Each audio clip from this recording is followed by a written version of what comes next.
It's time we had a president who actually stood up and said, I am not going to let this continue. We're going to investigate why these prices are high. We're going to release the petroleum reserve, and we're going to have a sensible energy policy.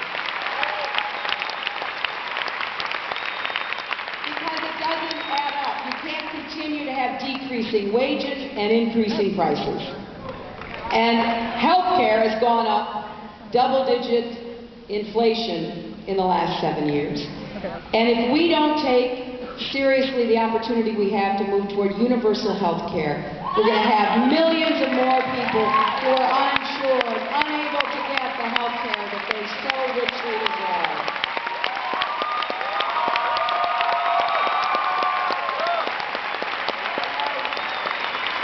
I have worked to try to make health care accessible and of higher quality at lower cost for many years. And there are so many stories that come to mind, but I'll tell you one that I heard recently because it really summed up for me what our problem is. I was in southern Ohio, down by the Ohio River, and I was talking to a group of residents of a small town there, and one was a deputy sheriff, and he told me this story. He said there'd been a young woman in the town who worked in the local pizza parlor for minimum wage.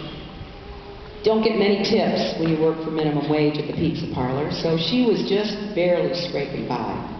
She got pregnant, and she was having trouble with the pregnancy, so she went to the local hospital, and the hospital people, and I don't blame them, said, we can't take any more charity care. You don't have health insurance.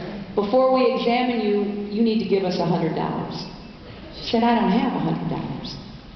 So she went back home. About a week later, she was still having problems. She went back to the hospital. She got the same answer. We need $100. She went back home. The next time she went to that hospital, she was in an ambulance. The doctors and the nurses worked feverishly, but she lost that baby. And then she was in such a terrible state that they had to call one of the air ambulances and airlift her to the nearest big city, which happened to be Columbus, where there was a medical center. And for 15 days, the doctors and the nurses worked in the intensive care unit and the operating room to keep this young woman alive. But she died. Think about that one story. I believe it is morally indefensible for a young woman and her baby to die in the United States.